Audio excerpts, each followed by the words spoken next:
Hello అండి. నమస్తే అండి. నమస్తే అండి. ఇప్పుడు ఆంధ్రాలో ఎన్నికల రణరంగం జరుగుతుంది.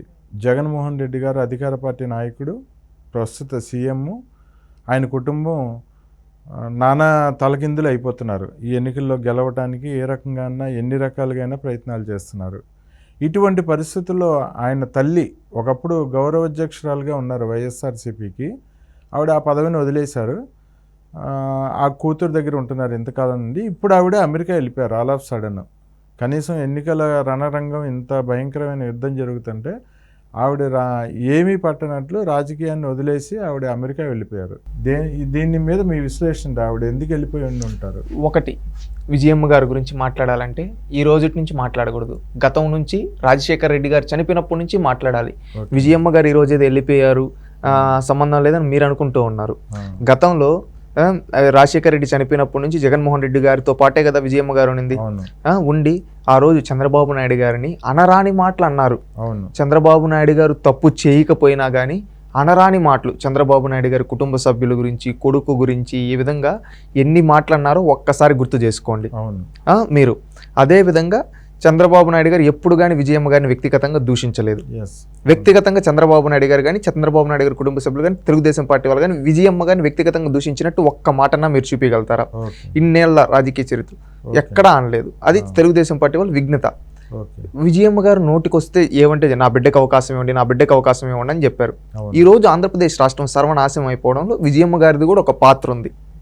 ఎందుకంటే ఆ రోజు ఆమె కదా ఊరూరు తిరిగి నా బిడ్డకు ఒక్క అవకాశం ఇవ్వండి, తండ్రి లేని బిడ్డ, మీ బిడ్డ అని చెప్పి అనింది ఎవరు? ఆ రోజు వైఎస్ విజయమ్మ గారే కదా. ఆ విధంగా అంటే ఆ రోజు ప్రజలు నమ్మోట్లేశారు. ఈ రోజు రాష్ట్రం సర్వనాశనం అయిపోయి తన కొడుకు ఓడిపోతున్నాడని తెలిసి వెళ్ళిపోయింది. ఇది ఒక సెనారియో. రెండో సెనారియో చెప్పంటారా? చెప్పండి.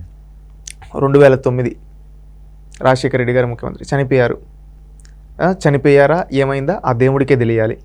2014లో ఎలక్షన్స్ అప్పుడు ఏమని చెప్పారు? తండ్రి లేని బిడ్డ. 2019 బాబాయ్ ఎవరు చంపారు ఇప్పుడు అందరికీ తెలుసు.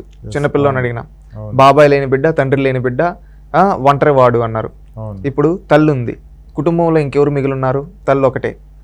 ఆ తల్లిని ఏమన్నా చేయించాను ఆ తల్లి ఎందుకంటే మన ఇంటిలో విషయాలు మనకే తెలుస్తాయి కదా బయట వాళ్ళ కన్నా ముందుగా.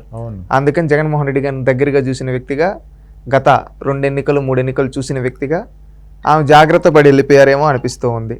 డెఫినెట్గా అయ్యి ఉండొచ్చండి. ఎందుకంటే షర్మిల గారిని కానీ, సునీతమ్మ గారిని కానీ కనుక తప్పిస్తే ఆయన ఈ ఎలక్షన్స్లో గత ఎన్నికల్లో వివేకానంద గారిని తప్పించినట్టు షర్మిల గారిని కానీ, సునీత గారిని కానీ తప్పిస్తే అది జగన్మోహన్ రెడ్డి గారి మీదకే వస్తుంది. ఎందుకంటే ఆయనకి అగెనిస్ట్గా మాట్లాడుతున్నారు వాళ్ళు. సో ఇప్పుడు తప్పనిసరిగా విజయమ్మ గారిని కనుక తప్పిస్తే అటు షర్మిల గారి మీద తోసేయచ్చు, సునీత గారి మీదకి తోసేయచ్చు, ఇటు చంద్రబాబు నాయుడు గారి మీద కూడా తోసేయచ్చు. అది గ్రహించి ఆ తల్లి వెళ్ళిపోయారు. ఎందుకంటే తన బిడ్డ ఇంత నికృష్టుడని తల్లికే కదా తెలుస్తుంది. అవును. ఇప్పుడు బిడ్డ ఎలాంటి వాడనేది ముందు తల్లికే తెలుస్తుంది. కొంతమంది తల్లులు సక్రమ మార్గంలో పెడతారు, కొంతమంది తల్లు వదిలేస్తారు. ఈ రోజు ఆ విధంగా వదిలేయడం వల్ల ఈరోజు జగన్మోహన్ రెడ్డి ఆ విధంగా తయారయ్యాడు. ఇప్పుడు ఆవిడ చేసిన తప్పుల వల్లనే ఈయన ఇలా తయారయ్యారు. కర్మఫలం అనుభవిస్తున్నారంటారు. ఏ చోటి కర్మ ఆ చోటే అంటారు కదా, ఏ నాటి కర్మ ఆ మనునాడే అని. ఆ విధంగా ఇప్పుడు జగన్మోహన్ రెడ్డిని 2019 ఎన్నికల్లో గెలిపించిన అస్త్రాలే ఈరోజు జగన్మోహన్ రెడ్డి నోడిస్తున్నాయంటే అదే కర్మ ఫలితం కదండి. అదే ఈయన అంటాడు కదా దేవుడి స్క్రిప్ట్ అని, అదే దేవుడి స్క్రిప్ట్గా ఉంది. ఒకప్పుడు బాబాయ్ హత్య, ఈరోజు ఏమైంది? ఒకప్పుడు కోడికత్తి, ఈరోజు ఏమైంది? ఈరోజు సొంత చిన్నాన్ని చంపాడంటే రాజకీయ భవిష్యత్తు ఇచ్చిన చిన్నాన్ని. అదే విధంగా తనకు కోసం ఏం ఆశించకుండా తన రాజకీయ భవిష్యత్తు కోరుకున్న చిన్నాన్ని చంపాడంటే ఇంకా ఏముంటుందండి? తల్లికి లెక్క. చిన్నప్పటి నుంచి ఎత్తుకొని పెంచిన బాబాయ్ ఎవరన్నా కానీ బాబాయ్ అంటే ఎంత ఇదిగా చూసుకుంటారు. మీరు ఆలోచించండి. ఇప్పుడు ఈ పరిస్థితుల్లో విజయమ్మ గారు అమెరికా వెళ్ళిపోయారు, జగన్మోహన్ రెడ్డి గారు మేనత్త. ఇది విచిత్రం ఏంటంటే వివేకానంద రెడ్డి గారి వైఎస్ఆర్ రాజశేఖర రెడ్డి గారికి సొంత చెల్లెలు. ఆవిడ వచ్చి ఈరోజు జగన్మోహన్ రెడ్డి చాలా మంచోడు, జగన్మోహన్ రెడ్డిని తప్పుగా మాట్లాడుతున్నారు ఇద్దరు చెల్లెళ్ళు, వాళ్ళది చాలా రాంగ్ డెసిషన్ ఇది, ఆయనకి ఎదురు తిరగటం, ఈయన చాలా మంచి కార్యక్రమాలు చేస్తున్నాడు, ప్రజలకు చాలా సేవ చేస్తున్నాడు, ఈయనకి సపోర్ట్ చేయాల్సింది పోయి ఆ ఇద్దరు చెల్లెళ్ళు కలిసి వ్యతిరేకంగా ప్రచారం చేస్తున్నారు అని సొంత అన్న హంతకుడు అవినాష్ రెడ్డికి సపోర్ట్ చేయండి, గెలిపించండి అని చెప్పి మాట్లాడుతున్నారు. దీన్ని ఎలా విశ్లేషిస్తారు మీరు? ఒకటి, జగన్మోహన్ రెడ్డి ఏమన్నా చేస్తాడని ఆమె భయపడి ఉండొచ్చు. ఎందుకంటే సొంత చిన్నాన్ని చంపేశాడు, నేను మేనత్ ఒక లెక్క, తల్లి కూడా పారిపోయింది, తల్లి కూడా పారిపోయింది, నన్ను ఏమన్నా చేస్తాడేమో, వీడు చెప్పినట్టు చేస్తే మనం కాస్త బయటపడతామనే ఉద్దేశంతో ఆ విధంగా చేస్తూ ఉండొచ్చు. ఇంకొకటి ఏమంటే, ఇంకొక ఆరోపణ షర్మిలా గారు చేయడం ఏంటంటే, వాళ్ళ కుటుంబానికి ఏవో జగన్మోహన్ రెడ్డి గారు కొన్ని ల్యాండ్స్ ఇవేవో సమ్ ఇచ్చారు అని చెప్పి దాని ద్వారా లబ్ధి పొందారు కాబట్టి ఈ విధంగా కూడా అయి ఉండొచ్చు. ఎందుకంటే జగన్మోహన్ రెడ్డి గారే వార్నింగ్ ఇచ్చారంటారా? ఇచ్చుండొచ్చు.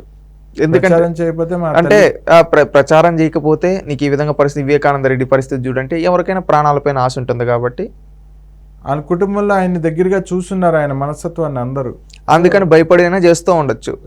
రెండోది ఏమంటే, వాళ్ళకి జగన్మోహన్ రెడ్డి గారి వల్ల ఇది షర్మిలా గారు చేసిన ఆరోపణ ఇదే నిజమైతే అది కూడా అంటే ఆస్తులు ఈ విధంగా ఇచ్చాడు అని చెప్తూ ఉన్నారు కదా.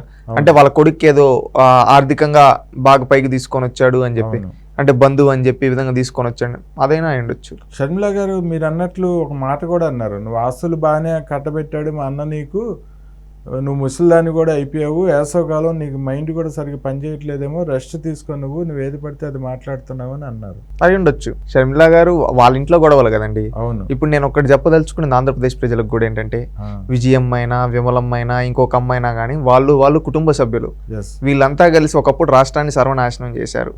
ఇప్పుడు వీళ్ళ ట్రాప్ లో పడకుండా రాష్ట్ర ప్రయోజనాల కోసం ఈ స్క్రాప్ని అంతా పక్కకు నెట్టేసి తెలుగుదేశం, జనసేన, బీజేపీ కూటమి కొట్టేస్తే మన భవిష్యత్తులు మారుతాయి. ఓకే అండి, ధన్యవాదాలండి.